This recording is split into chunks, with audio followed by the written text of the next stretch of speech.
Hi, and welcome back to the Ascension Playground. My name is Ursula, and today I'm so happy Raven Many Voices is here to join us. Hi, Hey! Raven. Yay! Well, I got to tell you, for the last couple years, I have gone very deeply into my metaphysical journey, and Raven showed up when I was listening to her for like several seasons on John with Beyond the Ordinary, John Burgos. And so Raven is oftentimes a guest speaker there. And so when I heard her come out recently and saying the year 2022, according to Raven, is the year to roar. And what I really felt was we're roaring so that our soul tribes can hear us. It's not roaring to say, oh, aren't I great? Or, oh, you should learn this or do that. No, it's a roar to say, we're here and hello, family. And so this whole Ascension Playground, I've been thinking about it for 2 years, but until I heard Raven say this, and then I got some private readings, it was like a light bulb going on. So thank you, Raven. And I'm going to head it back to you. Like, tell us a little bit about you and your journey. Oh my gosh, thank you so much, Ursula, for having me on today and just being able to reach out to play and connect with community, because that's what it's really about, is connecting. I think all of us are journeying with spirit, but it is connecting with other people on the playground and playing with them that really helps us develop our skills, our knowing, our confidence, and of course, our heart in connecting and loving others. So that drive in me has always been there. I've always connected with spirit, and that spark is to share that. So I love helping empower people and encouraging them to connect with spirit in all different ways in their life and really bringing it daily. So the roar from the dragons really came through, really encouraging everybody to stand in their fire, stand in that power, and really reconnect with that soul tribe, to remember the beings that we are, and really connect with our brothers and sisters in nature, in the stars above, in the earth below us, so that we can really become that strong one tribe together.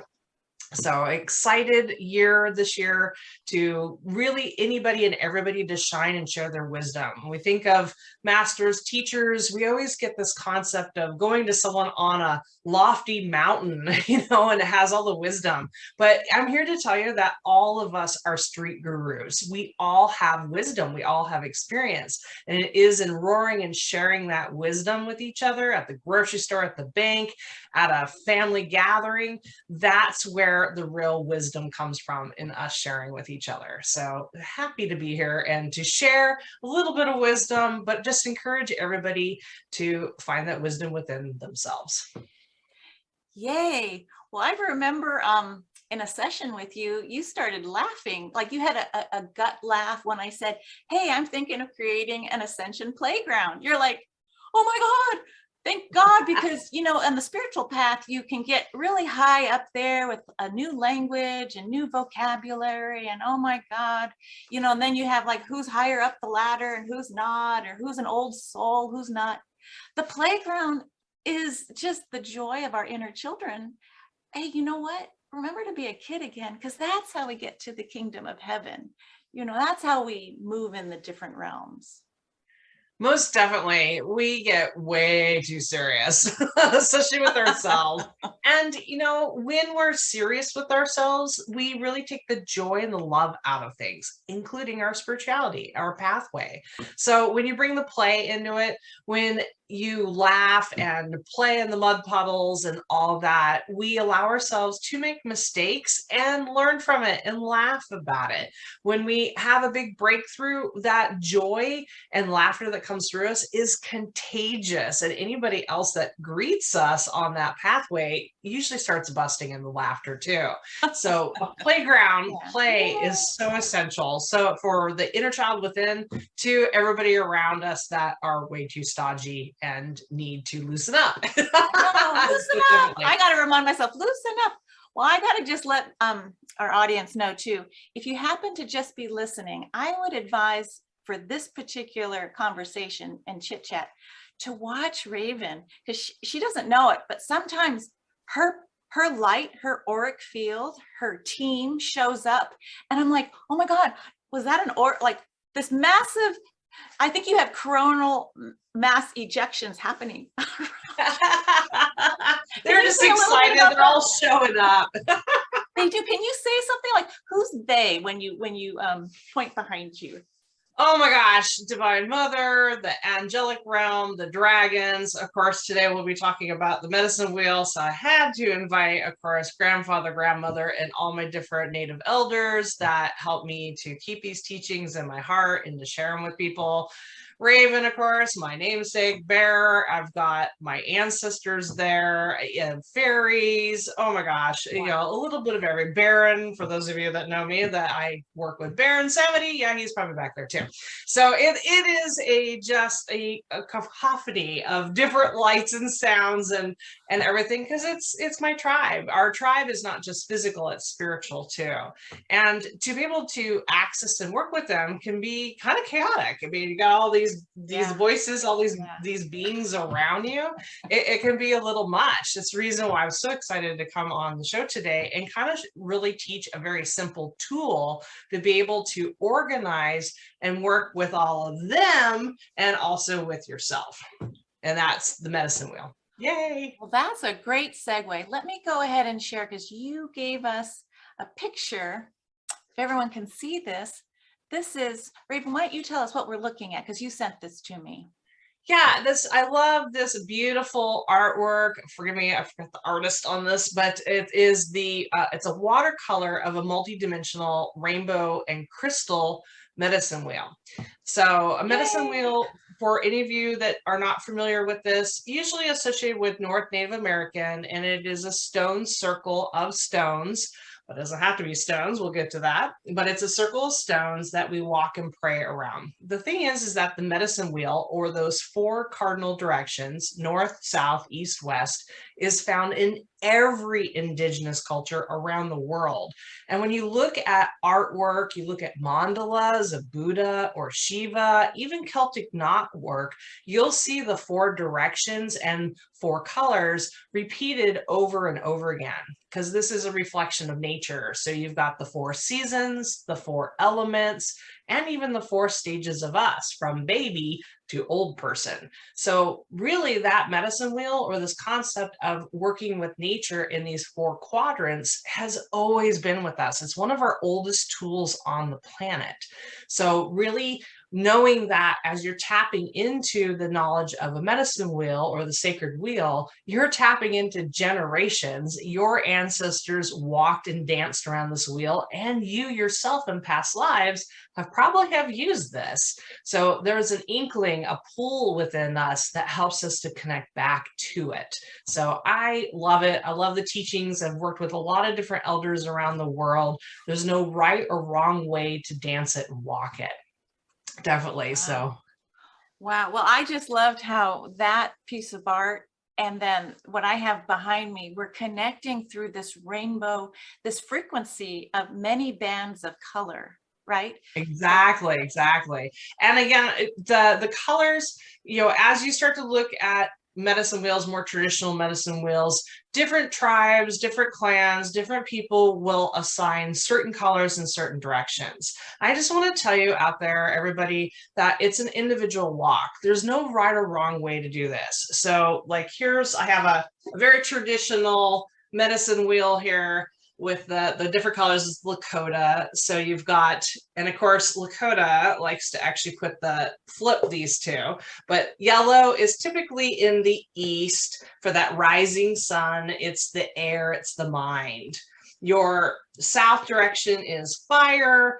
That's summertime. That's the teenager. That's action and it's spirit and love. West is typically this black color. That's the setting sun. That's the adult. Why am I doing this? It's healing and emotions and going deep within those find your spark, the heal. And then white, think wintertime snow.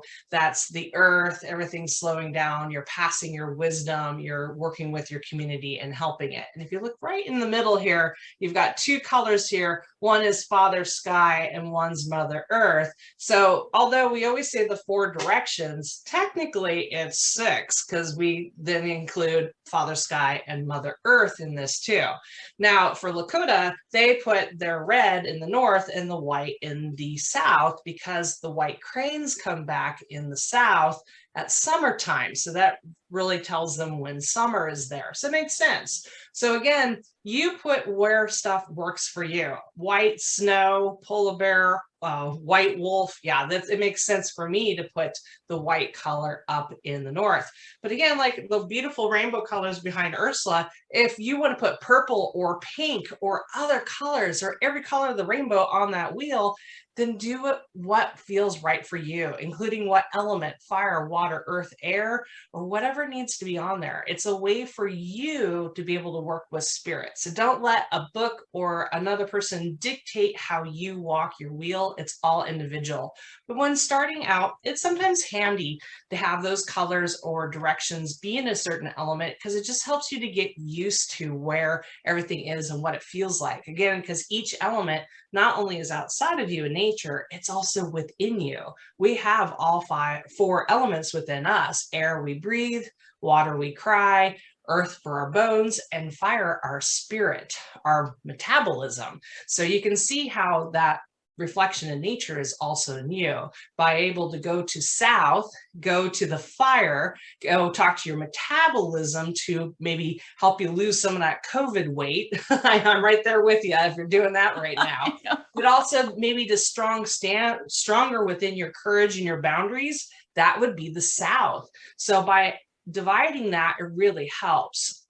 Now, the multidimensional aspect of it is this can also tell us who's coming to help us in those different directions. So as you walk those directions and pray and call for help to come in to help you. So let's go back to that south direction, trying to lose weight, trying to have good, strong boundaries. You can call out and see who shows up in that south direction. So maybe you have a big bear that comes to help you be strong in your fur, or maybe you have Archangel Michael come with his sword to cut through any cords that you have to people, places, and events no longer serve you.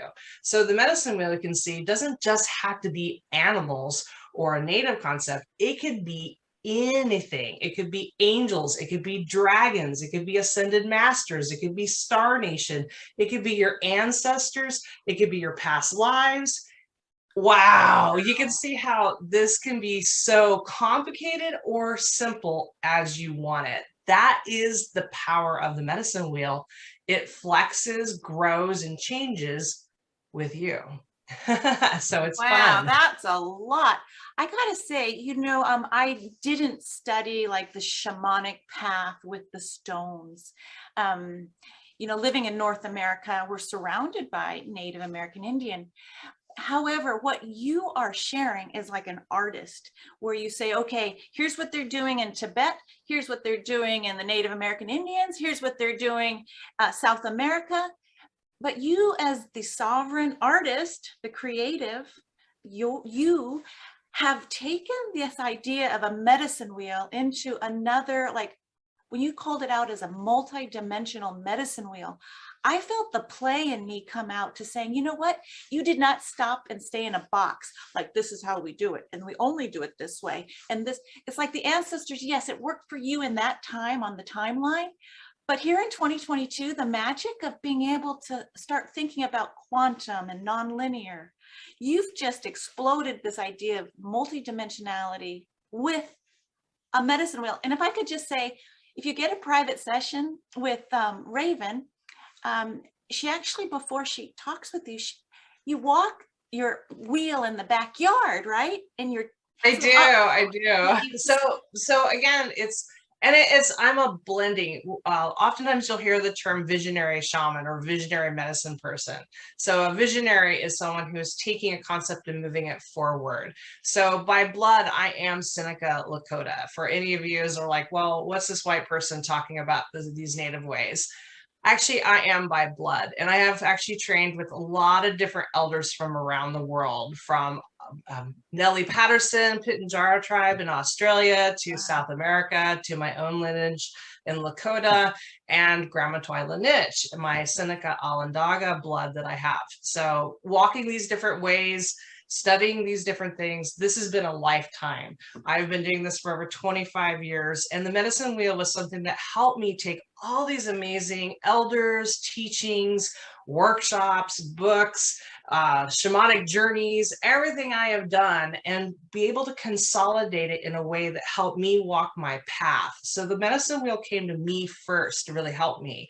As I started walking it and praying for other people, I started being able to access the information and be able to see for other people as I would pretend to have them in my hand and present them. And yes, I do have a 50-foot medicine wheel in my backyard. So these stones have been lovingly given to me from my journeys around the world, to loving elders, to people that have sent me stones, my travels, and especially here in the Northwest, because I am surrounded by the Cascade Mountains and stone people. So again, I call them stone people. They are a tribe, the stones. They're just not rocks. They're actually people. So I've collected them lovingly, given them a place on my wheel, and they hold those prayers. Every day when I walk at sunrise, I place down that tobacco, that lavender, which is very traditional, grandmother, grandfather there. I use that sage to cleanse myself, and I pray for everybody. So again, I pray for all of you that are listening to this broadcast right now. This is just what I do. I love praying for people, helping them through their struggles, through their triumphs, through everything that they're doing in their lives, everything you're doing in your lives. It gives me a place that I can place those prayers down to give over to spirit, so that I'm not carrying them on my shoulders, because that's what a lot of us do. We carry all the people around us, and this is why we're soul tired. Not so tired, soul tired. So we need to unburden ourselves to go back to that playground to play. Right, so the medicine wheel gives us we didn't right? do that as So children. the playground We just gives us a played. place Are you showing up? Then we got to go home. We got see you tomorrow. It was carefree. Right. Yeah, we have to and it is a playground, because not only can I pray there, but I can have great conversations. Yes. I can sit and pray. Some of my favorite things to do is in the summertime is clean up, because I have to weed all the weeds and stuff and kind of keep some of the areas clean. Sometimes I let it go wild. The fairies love making my wheel go wild. Other times I sit there and I pull out all the little weeds and make it all smooth again. And it's so lovely. When I had chickens and I put down the cornmeal, they would follow me around the wheel and eat all the cornmeal that I was casting down for prayer. So it was like so fun to be able to work with my chickens. But for those of you that don't have a huge acreage to have a huge medicine wheel in your backyard, don't worry. That's the really cool thing. If you've got 5 rocks that you've collected at the beach or on your walk around your neighborhood, all you have to do is put those 5 stones on the floor, on your carpet or on your floor, and you've got a medicine wheel. That's the amazing thing of the medicine wheel. So thank you so much, Ursula. You've totally taken the time to pull out some of her favorite stones and place these down so we can see a very simple medicine wheel and how to set it up. So we only really need 5, but we added a 6th one in there. So I'll let you go ahead and share. If someone wants to grab 6 or 5 stones, how to set their own personal medicine wheel. Oh my gosh, totally. So you can kind of tell a little bit of the color here. So in that east direction, we have that beautiful, actually, I guess that is reversed. I reversed it on the screen. So I'm going to switch the black and the yellow ones back over. I'm like, that's not west or east. Put my bumblebee over here. There you go. So again, there's that. Put it where it feels right. So in the east, we can see that yellow bumblebee jasper over there. Yellow, perfect. We've got that red heart down in the south, that jasper. We've got that beautiful black stone. I think that's that astrophyllite or I gave you, I think. Or is Is that a sphetisphite? Might be a sphetisphite. Well, definitely a nice black stone there. And then that ocean jasper that has quite a bit of white in it is perfect for the north. And then again, sparkles. Mother Earth and Father Sky in the middle, kind of hanging out together, which is really cool because it then really acknowledges the stars above the sky and then the earth below with that green malachite. So you can do it by color, you can do it by feel. Now, the cool thing is as you continue to put your stones down in the same position each time, these stone people will remember the lessons and the energy from that direction. So that yellow, beautiful bumblebee jasper, if Ursula keeps putting it in the east, will actually attune to the direction of the east and all those medicine helpers. So if you always talk to Ariel over there in the east with your bumblebee jasper, then Ariel and that stone will link together, and you can hold that stone when you need clear vision or you need a new beginning. If you're always working with a big, huge fire dragon in the south that always shows up, when you hold that heart, you'll feel that fire dragon come and help you roar, help you have strength in your heart. And if you're always connecting with Mother Earth with that green malachite, then when you need extra grounding, all you have to do is hold on to that piece of malachite. So it's really cool. Your stones have memory. That's a big part of the stone people, is to remember things. So they'll each hold a direction and those prayers and the spirit guides that come forward for you. They all work together. Yay! Look who wanted to come play with us. So one of the extra stones you can add, if you want to add a seventh stone. So yes, if you count up here, we've got 7 stones now. The 7th one is your personal stone. So Ursula has her beautiful obsidian owl. That looks familiar. Raven has a store, and so I'm going to give a little plug. Like if you enjoy this chit chat and you're interested in stones, check out Raven at ravenmedium.com. So I'm sorry to interrupt you, but I just love this. I love that. It's one of my favorites, that beautiful carving. So this can represent Ursula. So in her walk around the wheel, you can move that into a different position around the wheel to say what direction you're working on for that day, or where your prayers are, or where you need to hold some energy. So maybe she really needs to work on east with a new vision, and we're coming up to springtime, so this is perfect. So you can put that owl over in the east, it'll hold those prayers for that new vision. And then visually, if you put this on an altar, a table, your dining room table, every time you walk by, you'll see that and know what you're working on, what you're focusing on. Isn't that beautiful? Wow. And I mean, your halo behind you is just like magnifying. Wow. So I'm just, before we leave this screen, this is just a great setup for, you just need a yellow stone. It doesn't have to be bumblebee, a red stone, a black stone, a white stone, green and blue. So really that's all. And if you happen to have a crystal, or in this case, I'm using obsidian to help me ground, you can just put this together. And I just, when you said Ariel, I just have to confirm, is that Archangel Ariel that you're speaking of? Yes. That frequency? Okay. Yep. Yeah, definitely. I can really see it singing through that stone and for you. So that makes sense. She's a mentor, a teacher, communication, working with animals and children. And where were we playing? On the playground. The multi-dimensional medicine wheel. Here's the thing. If I just love how we're sharing on a playground and we're in a sandbox with the stones.